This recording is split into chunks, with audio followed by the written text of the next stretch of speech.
Hey, buddy. Yeah. Back at the line. Oh, yeah. Yeah. Oh, oh, oh, yeah. Oh. Some of the best poker professionals in the world play exclusively. Are we flipping this hand? Yeah, I'll flip. Are you in? No. This has 3. I don't want to do 3. Am I that big a flipping fish? Okay, no, Nah. flip. Yeah, you're just... No flipping on this. Okay. Whew. Man, so stupid. I'm so stupid. Finally get a hand. You don't want to do 300 flip? Couple of pocket pairs in for 2,000 each. Because otherwise I have to borrow money. I don't really want to borrow money. King Queen joins the party and a third pocket pair out there. This one the best one. Making it 10,000 to go is Phil Ivey with 2 jacks.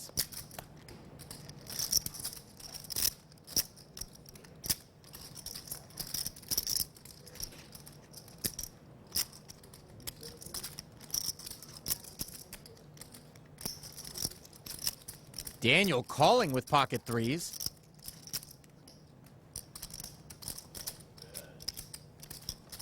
Tom Dwan calls as well. Viffer mucks the King Queen. And 2 players are looking for 2 outers on the flop. Do I have a King 6? Yes! Triple zipple. Triple zipple with a King 6-9. Check.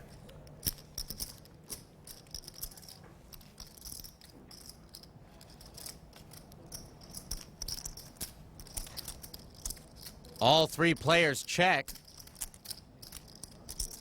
And if the king wasn't a scare card, the ace certainly is.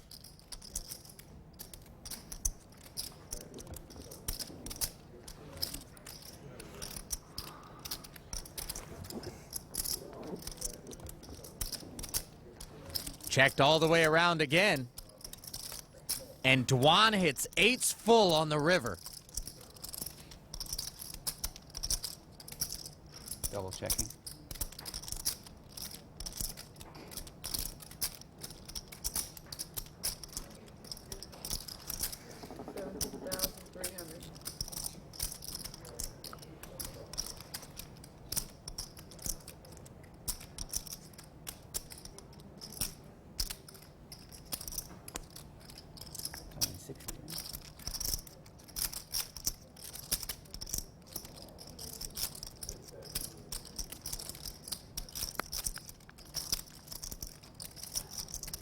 Ivey trying to get information from Durr.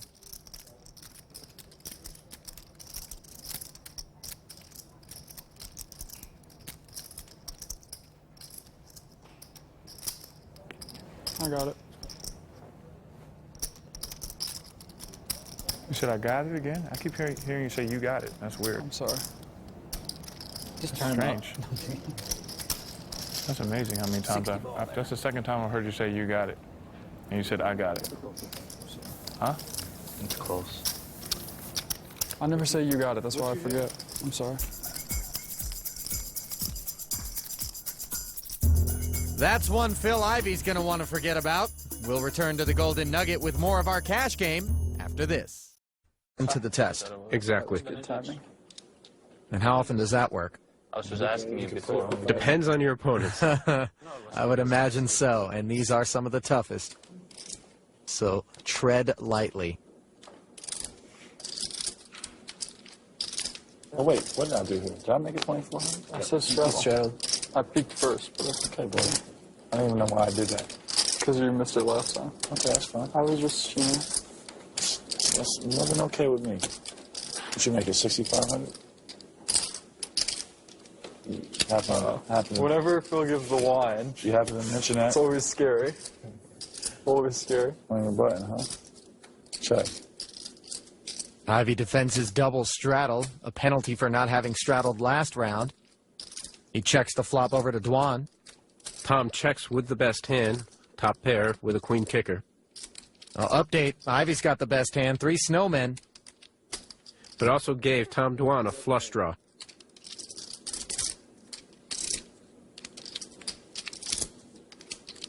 Phil bets 12,000. You see the max raise graphic on the right. 51-1. Remember, it's pot limit. Can't just ship your whole stack out there at any time. I pot. Where's the pot? What you got? Tom Dwan has potted it. Might have got himself into a bit of hot water right here. Yeah, Ivey knows a set of kings or a set of jacks are the only two hands that beat him. And he's going to put the rest of Dwan's stack in. Yeah, I can play. Tom Dwan has enough pot odds. He's got a call in this spot. After 3/8. It's a head. Okay. They're only going to run it once. They don't have to flip the cards up. It's not a tournament. Nice one. Deuce of diamonds about the ugliest card that could have come off for Tom Dwan. He was looking for a spade that didn't pair the board. Only ran it once and couldn't connect. And he is the second person to felt. Will he revive? Find out when we... Chris Moneymaker is our chip leader at this point.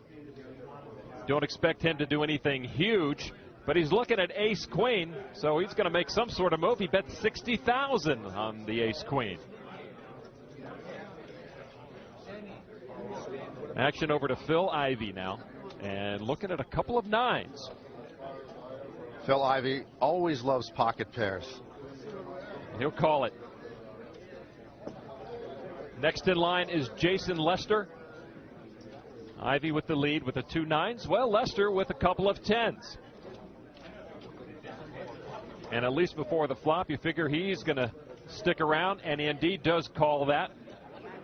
We have 3 players in the spot. Nobody else wants any action, and so we're going to get the flop now. Moneymaker, Ivey, and Lester in the hand. The flop comes 2 queens. A monster flop for Chris Moneymaker, who makes 3 queens and becomes a prohibitive favorite. Jason Lester checks, so with the action to Moneymaker, you have to figure he's going to push things right now. And he does with 70,000. I thought he might have pushed it more. Generally, you make a bigger bet there and you push out the competition. We always like to say better to win a small pot than lose a large pot. He's almost inviting calls right there with the 70,000. A big favorite in the hand. Well, Phil Ivey is indeed going to take that bait, and he'll call it. Yeah, Phil Ivey will call, and I guess for the 70,000 he'll call. He is well behind in the hand, doesn't know it. Jason Lester actually has a better hand than Phil Ivey right now. He decides he's going to stay out of harm's way. He doesn't want to get any trouble at this point. The next person knocked out doesn't make the final table, so Jason Lester. Here comes the turn, and it's a 9, and that gives Phil Ivey a full house. Miracle on 4th Street for Phil Ivey, who now has the full house and the better hand. But nobody knows it here except Phil Ivey. And there's no reason for Moneymaker to assume that Ivey had the pocket 9s. So he's going to bet 200,000. Understandably, he just can't think he has that type of hand to beat him. He's got to believe the 3 queens are best right now. And Phil Ivey deciding what he's going to do, he's obviously going to play. And if and when he wins this sizable pot, Phil Ivey will put himself in terrific chip position for the final day.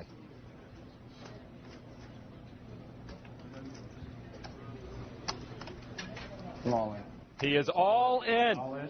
And quickly called. The pot size is $1 million now. 9 full. Yeah, Moneymaker is disgusted. He never could have assumed the 2 9s in the hole for Phil Ivey. And now he is going to need an ace, a queen, or a 6 on the river to win the hand, which would knock out Phil Ivey. Moneymaker's looking for an ace on the river. Or another queen. Here we go. We're going to see one more card. It's an ace! An ace! An incredible knockout blow for probably the best player left in the tournament, who's gone down. Oh, amazing. Phil Ivey loses with a full house to a better full house of Chris Moneymaker, who has now knocked out heavyweights Johnny Chan, Umberto Brenes, and Phil Ivey. My goodness. Who is this young man? The remaining players thrilled to be at the final table, but also happy and relieved that the great Phil Ivey will be absent. So Phil Ivey is the 10th place finisher and 830th player eliminated. Our field is down to 3. Gus Hansen bopping his way to the top. He has a commanding lead. His latest victim, TJ Cloutier, Phil Ivey starting to make his move, but it's an uphill battle here for he and Johnny Chan. They're going to have to double up at least one or two more times to get back in this game. Phil sitting on a suited ace-jack. And Phil has enough chips here where he doesn't have to necessarily move in. He can just raise the pot. He raises to 60,000. Gus Hansen with a suited ace-deuce. Gus can play this a lot of ways. He could re-raise Phil to try to take the pot right now, or he can just call and see a flop. And he does the latter. He calls to see the flop.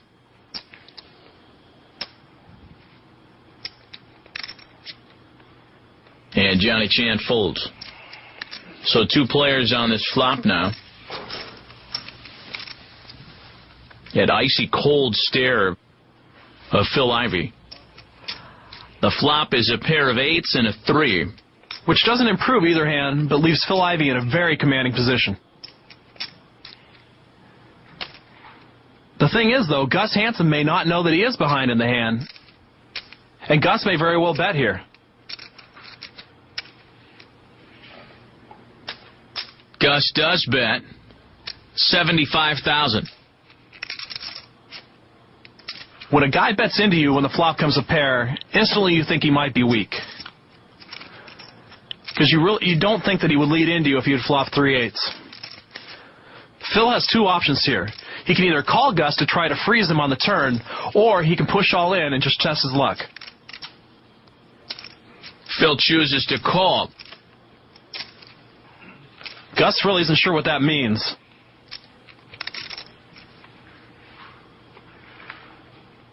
Turn is a 10 of hearts. That's a card that helps Gus's hand. That may help him continue his bluff now that he's picked up a flush draw.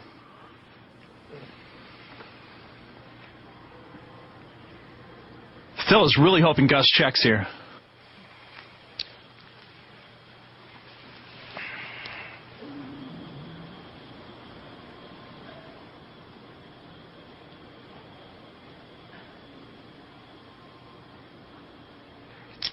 I don't even know if Gus knew there was a heart on the flop at the time, and the flush draw might have caught him by surprise, and he's not sure what to do.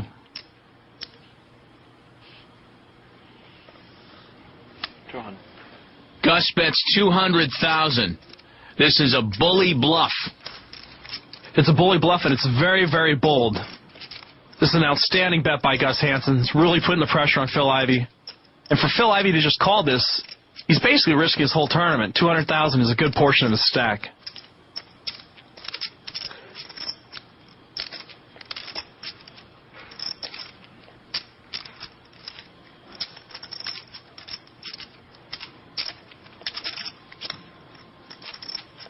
Phil is still trying to think, what did Gus's lead on that flop mean with the 2/8 and the 3? Did he really lead at me with 3/8?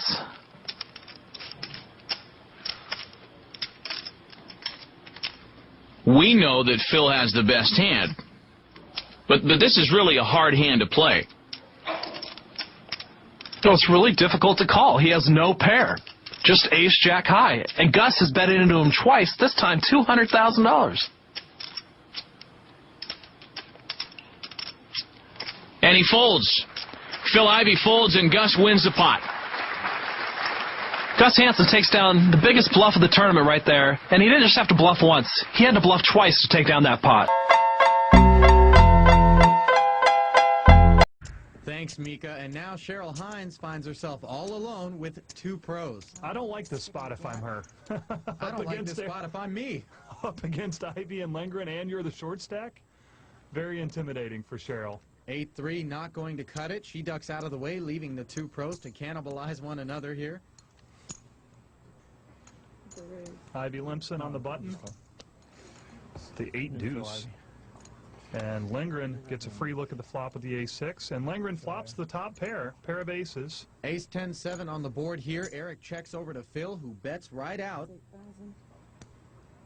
And Eric's certainly going to check raise here. He's flopped the top pair. Yeah, he makes it 25,000. It's a perfect number. Weak-looking bet from Phil there on the button. Bet the minimum, 8,000. And now he's going to call. I don't get this play at all unless Phil's going to try to take this pot away after the turn. And that turn card is the Jack of Clubs, giving Phil a gut shot straight draw. Eric checks once again over to Phil. And Phil bets out 40,000. 40,000. Eric trying to figure out if he's got the best hand. He's not really worried about this bet, but he's worried about having to call a big bet on the river here. He is out of position. He knows that if he checks here, he's going to be faced with probably a monster bet on the river, and he's not going to like that too much. This is the value of position in no limit hold'em, and Ivey has taken advantage of it perfectly in this hand. But he's done so obviously sensing weakness from Eric as well. It's not a haphazard play from a guy like Ivey. Right.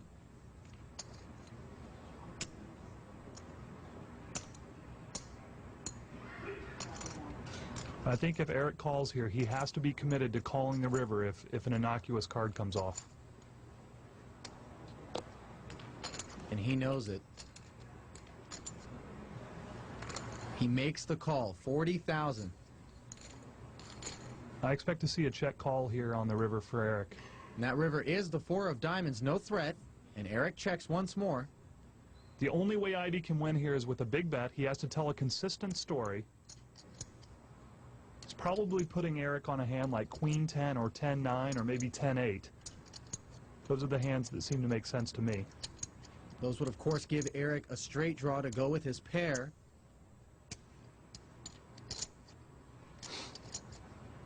Ivey trying to figure out how much he has to bet to get Eric to fold one pair. And remember, Phil has nothing. He has 8 high here. Well, he's got heart and he has position. He's going to use both here with a big bet. Looks like 80,000.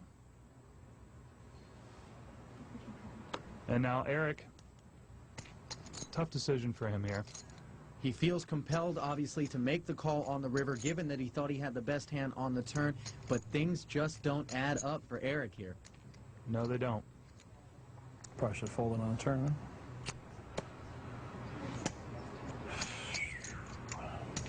There are a lot of hands that Eric can beat.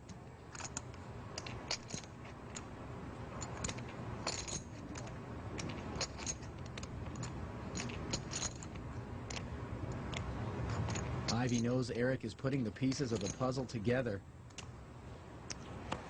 Man, this is a great hand. I love seeing these two guys battle like this. But this really shows the power of position in no limit hold'em. Ivey has no shot to win this pot if he's first to act. But on the button, he has got a great chance to use that position to maximum advantage. And it worked. Eric Lindgren has laid down the best hand, and Ivey has really gotten away with murder. Show me one card. Why you want to see one? Show me one. That one, yeah. Which one? Bottom. This one? Bottom one, yeah. I can't show you. I don't know. Blinds are going up to 6 and 12. You're a terrible friend. Good, Terrible. good. Huh? You're a terrible friend. You know you're my man, Eric. And a rare moment of both relief and joy from Phil Ivey. I ain't probably gonna lay down. Probably. Probably a good laydown because you had 8 high, Mr. Ivey. Probably would have been a better one on the turn. What you have? A draw. So you got nothing. You didn't have a pair. A pair. You had a pair with Queen 10. Queen 10 of club? I'm just in a Buffalo and Flamingo. 8 minutes west. Buffalo and Flamingo. So you're west, you know? 8 minutes Oh, west. yeah? Strip. So it's right. It's right off there. Yeah. He pops me, I'm popping him. That's how we roll right here. Goes, baby. Yeah. Here, eat some of this. 370,000 to do once. Phenomena. Phenomena. I just think that the I think that's funny, dude. Phenomena. 3 months will go down. Who sings that song? I don't even know. I don't know. No! Are you for real? I'm not quite sure. What the heck? What happened? I got a hand That's how you again. end it. Bunch of raises. 13,000. That's how you deal with. That's how you deal with that little situation. All right, take it That's down. how you stop the singing. Yeah, that you got hand, me to stop the played that singing. hand like a vegan. I did? Yeah. That's how you stop the singing. And there it is. Phil Ivey in the cutoff seat with the hooks. 2,000. Wow. And there's a couple of hands behind him. Cool. Race to 2, call of 2. And here comes Brian. Looks like a deep reach. And then a change of plan. He calls with the 8. Gives me that tingly feeling inside when these 3 players play a pot. Would have got her more stuck. Well, I mean, he's gonna wait for her to use the bathroom and sneak some money under the table. What a flop! Oh, wow, this is it. What a flop here. We've got ace, jack board here. Ivey has flopped, bottoms full, and Patrick Antonius has flopped trip aces. And both these players are very deep. Each player has over $400,000. When I moved to Vegas in '93, the big game was The pot is only $12,000. I'm willing to bet it's going to go up at some point in this hand. That was the biggest game. Probably a good assumption. Chip came down for that game. And then it was a big deal when we kind of kicked it up to 8 and 16, and that was kind of the regular 15. Patrick Antonius re-raises, puts it to 15,000. Obviously, Patrick Antonius cannot beat ace king, ace queen, or ace jack. Little does he know that Ivey's got pocket jacks. And the pot is $27,000. And his eyes are just lighting up here. Just trying to figure out, how do I maneuver this pot to make as much as I possibly can? But I mean, you know, they used to play. They were playing like 1-200. And he is going to re-raise right away. He makes it 50 total. He was just trying to launder money. Phil Ivey not going to wait I heard to build this pot up.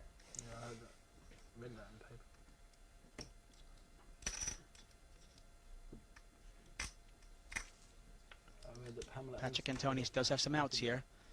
He can catch an ace or a 10. And he is going to call this. And look at this. This pot is already $107,000. The turn is the 5 of diamonds. That's a great card for Phil. You can be pretty certain that Patrick's not re-raising him with ace-5.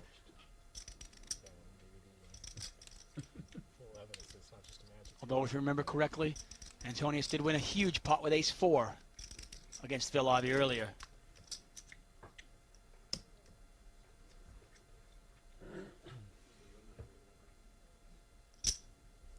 $100,000.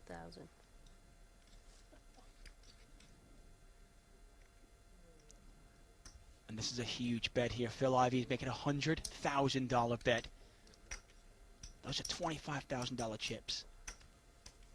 The pot is $207,000, $100,000 to Antonius, and this is the exact reason Ivey rebought.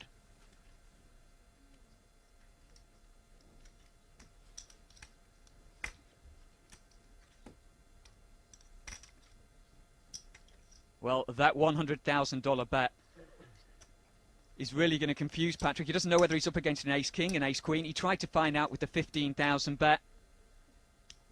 And look at this, Patrick Antonius is going to call. A 5 wouldn't get him any action, but would put him in front. A 10 would be a huge river. It's a queen. It's a queen. It changes nothing, and for once, Ivey has not gotten unlucky. Might scare him a little, though, that queen. Of course. Remember, right now,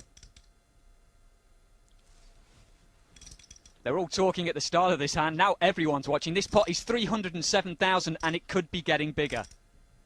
Phil Ivey trying to think, how much can I bet here?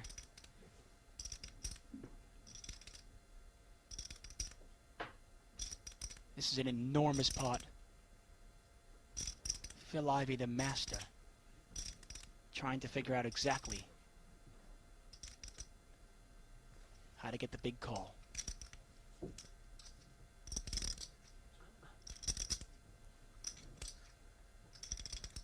A decent-sized bet from Ivey, and Patrick should be able to get away from the hand. There isn't really much he can beat here. No, you're correct there.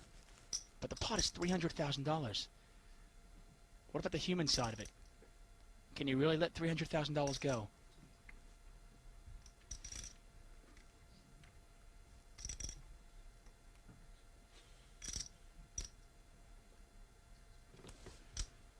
He's got to decide what he wants to bet, and is he going to pass if he gets re-raised and puts 150,000 in there?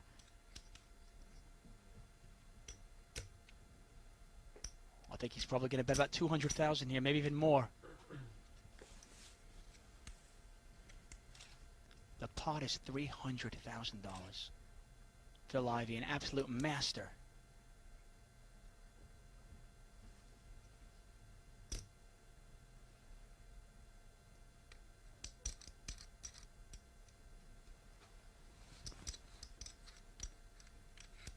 might even just declare all in. He's sitting with about the pot size in front of him, around the 300,000 mark.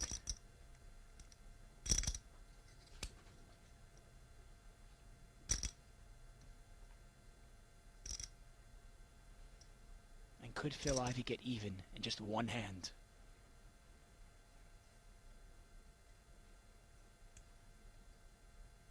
Absolutely phenomenal poker. And what is Patrick Antonius thinking right now, Gary? As he waits for Phil Ivey to make a bet. He's probably trying to decide, what do I do if he bets? What do I do if he checks?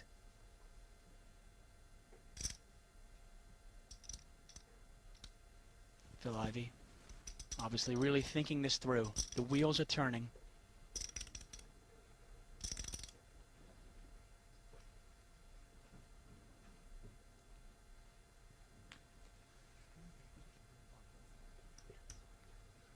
He's gone back for the blacks. Those are $25,000 each.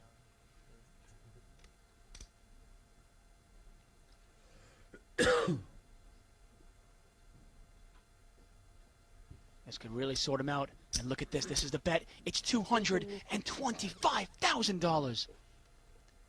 Phil Ivey has just bet $225,000. This pot is over $500,000. It is actually $250,000. It's 12 black chips. The pot is $557,000. What do you do if you're Patrick Antonius?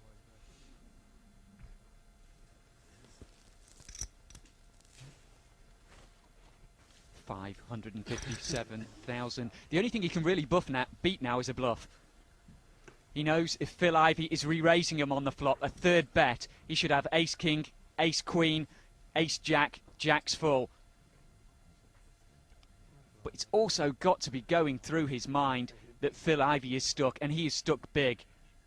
This could be his one chance to get out of it, to steal this pot. Is Patrick Antonius going to make the call? If he calls this bet, Ivey will actually be ahead.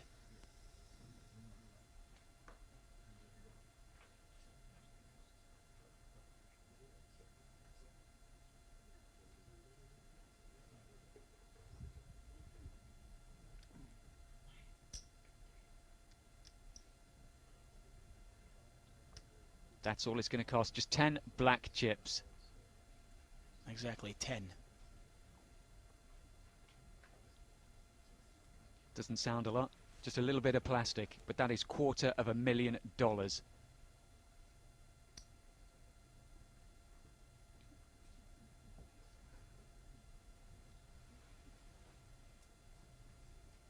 This pot is over $500,000. Let's come back to play with the chips.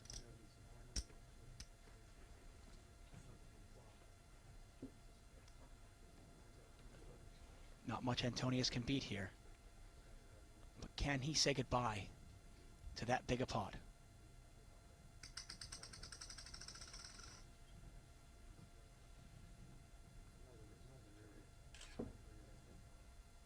You can just feel the tension in the room. I call. He says call. This is a monster, and it is the hand that Phil Ivey has been waiting for. $807,000 pot. Incredible. Absolutely unbelievable. Absolutely unbelievable. Patrick Antonius calls that. It's over an $800,000 pot. This is absolutely unbelievable. This very well might be the biggest pot in televised history.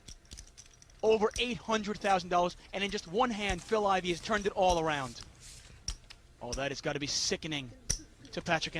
I mean, even Phil Ivey could not hide the fact that he was excited when he check raised that river. I totally agree with you. I can't. Yeah, I mean, it's amazing. Like, he's so good. And now Phil Ivey, this hand is going to have, as Jimmy Fricky pointed out, Bequity, Brequity, bracelet equity. Run it. They're flipping for a bracelet right now. Yeah. If anybody's wondering what the red chips are by the dealer on the right, those are the lammers to keep track of the game.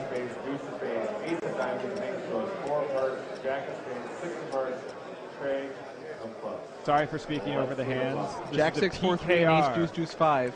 Ivy's got a huge equity edge here for pre-flop. Wow. And he if it comes at 3 or 4, Ming's drawn dead, I think. No. Okay, they're chopping it right now. Wait, hold on, let the guy figure it out. Pretty sure they're chopping it, aren't they? Card is the 6 of spades. Chop it. I got a 3-4. I got a 3-4. I got the low. Everyone's trying to figure out what happened. Oh, I'm sorry. He almost awarded Ivy the bracelet. I was gonna say, like, pretty sure they're chopping on the turn there. Oh, no ace problem. 7 8 is the third nut low. It's kind of hard for Ivy to beat that. He's actually, the floor is now apologizing to Ming, saying, "I'm sorry I counted you out. You still have a nub and a half left." Yep, they chop it up. But, you know, here's another hand, and the money's going in here too. Let's keep flipping. For equity again. Oh, and there's the lammer. I don't know if you see that on the bottom right of your screen. The last hand of 08. That's how they keep track of the hands here. They use the $5 chips that they used to use for the stud events. Yep. They grab a handful of them and they count them 8 at a time. I raise your full, Phil? Come on.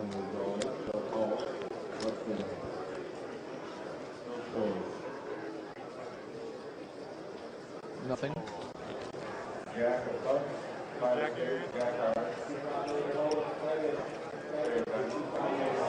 5-3.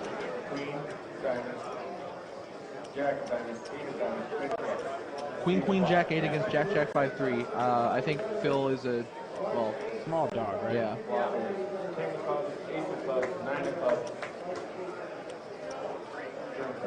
Big shout to my man Steve in the background there. He's a quality floor at the World Series. Phil needs a 4. 4 or a Jack. and any low chops it. And doubles. You see the tiny little amount of chips. Doubles in quotes. Yes. Ming just, yeah, 180,000 for Ming.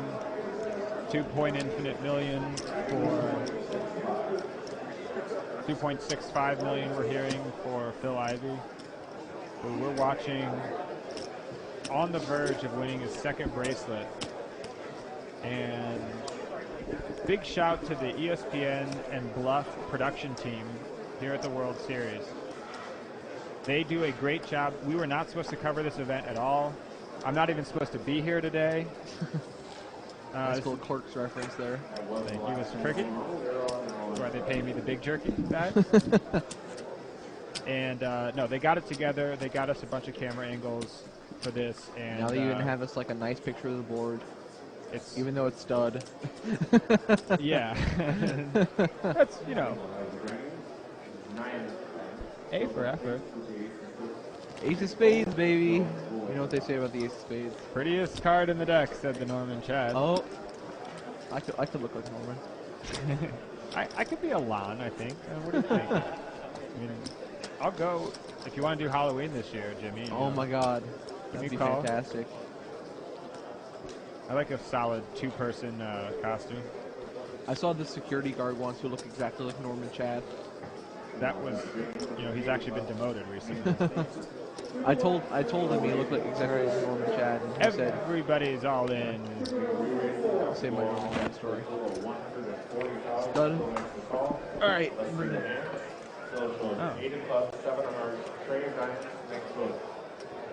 8-7-3. Oh wow, he's a big favorite here. Phil has very, yeah. Ming's a huge favorite here. Oh, he might be chopping right away. Yeah, it's pretty hard for him to make a high hand though. Yo, he's free rolling. Catch a pair real quick. Stop it up. Everybody wins at stud high low. Everybody wins. Anyway, to finish my Norma Chad story. Please, security guard. I told the security guard that he looked like a lot like Norma Chad, and he said, "I don't believe you. There's no one who's that handsome." LOL.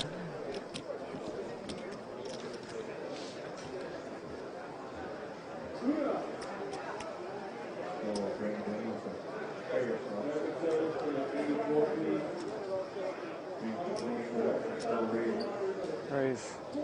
Everybody's going to be all in. Here we go.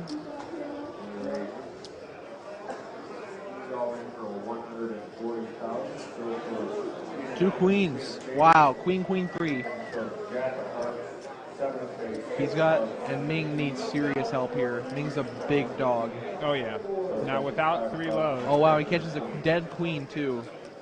He's such a huge underdog. Ming's got back. Oh, Ming. Wow. He needs to make a second pair, basically.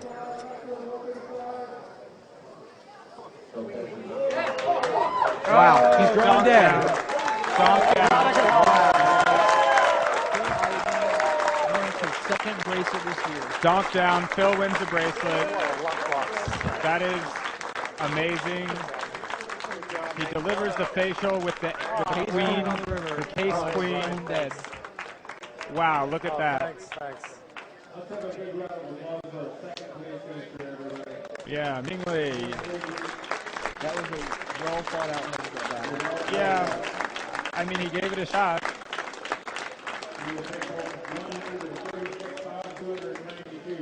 Let's hear it for our champion, Phil Ivey.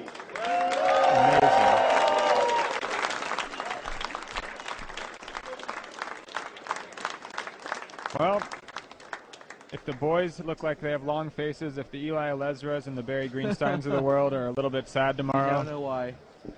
Wow, his second bracelet In this less than year. 2 weeks, right? That's The amazing. series hasn't even been going on that long. I mean, I wonder how much money he really won.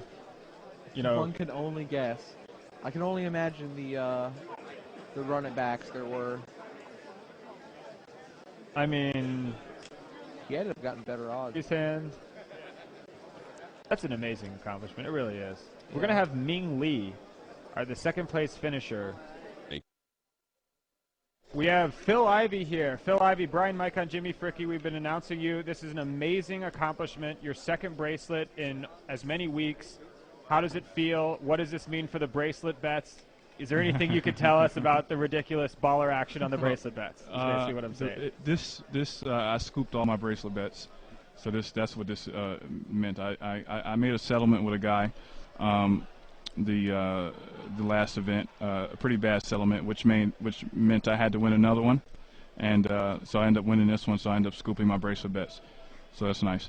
What does it mean for history? I mean, number 7 here. I mean, can we finally shut up Phil Hellmuth if you can maybe peel off a couple more here? And then, Yeah, I'm working hard to try and catch him. I know it's going to probably take it's going to take some time. I'm right on Eric Seidel, so I'm just trying to accumulate some bracelets through the years and win as many tournaments as I can, and just try to be the leader as far as bracelets are concerned. Well, you still probably got some chips in a tournament that's going right now. Are you going to head over there right now? No, I end up getting knocked out of that one. Oh, okay. All right. What was that? You were actually multi-tabling the PLO8 today also? Yeah, I was running back and forth in between breaks, playing the PLO8 or better tournament. Well, now that you scoop your bracelet bets, are you still going to be playing every event, or are you going to take it easy a little bit before some of the bigger events? Well, I haven't decided. I guess that kind of depends on how tonight goes. Yeah. I have a quick question here. There was a rumor that you went to the cage and bought in for literally every single WSOP event. Is this true or false? False. Fair enough. Okay. What's next for you? Tomorrow horse or PLO or anything? Yeah, there's a PLO tournament at 12 o'clock. I got to see how I'm feeling when I wake up, and then we'll see. And how do you celebrate number 7 tonight? Bottle service somewhere? No, I don't know. I haven't really even decided what I'm gonna do. I might just go over to the Bellagio and play.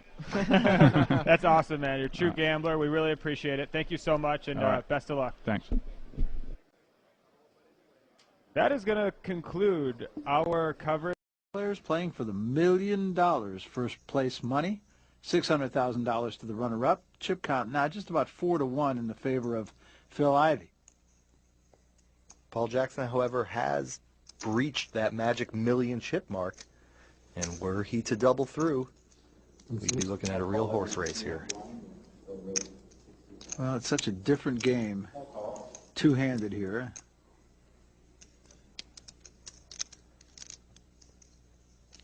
On the flop, pair of jacks and a 7. Ivey still the leader with that queen-8 suited. 3 hearts out there for him. 80,000 is the bet. And that's a pretty standard poker play, Barry. The big stack on a flop like this in an unraised pot wants to keep making tester bets. Try to find out if the little guy connected in any way. And with that kind of flop, it looks unlikely. So Phil Ivey says, okay, I've got queen high, but I'll take a stab at it. And look at this. Re-raised by Jackson. Wow. To 170,000. Now, I like the play because Paul Jackson is willing to get into a poker match here. He's not going to just sit around and wait to flop the nuts. This may be the line in the sand here for Paul Jackson. Phil Ivey, though, if he really thinks deeply about this, might be asking himself, well, now wait a minute. If this guy had a jack in his hand, would he re-raise me here? Probably not. So what the heck is he doing? So he's thinking it, and the question is, What? will he overthink it? A re-raise! Well, there you are. Re-raises to 320,000. It's right back in the face of Paul Jackson. We are watching some poker here, Barry. Both guys with nothing. Phil Ivey's nothing is a little bit better than Paul Jackson's, but nobody connected with that flop, and here they are, raise, re-raise, re-raise. Nice. Oh my goodness, Jackson is re-raising. What the heck is going on here? Re-raising. Another 150,000, now it's up to 470. Almost 1 million chips in this pot now. This is incredible. And you can almost hear the wheels turning in the head of Phil Ivey. Is this for real? Right, and I'm thinking Phil Ivey has got to fold here.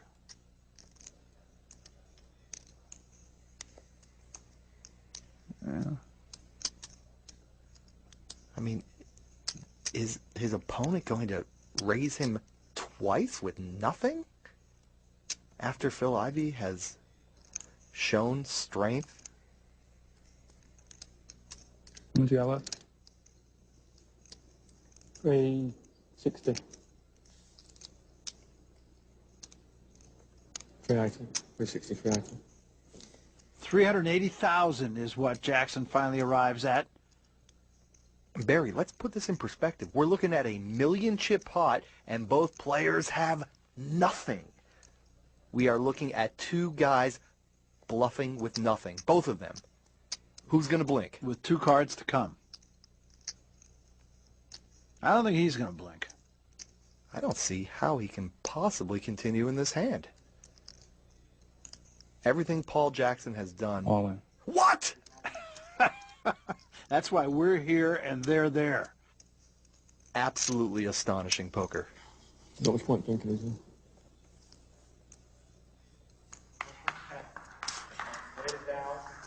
It's a good lay down, wasn't it? He said it was a good lay down, and he's going to do just that. And Phil Ivey is the guy who did not blink. Watching this hand was like witnessing great art. It's absurd and wonderful at the same time.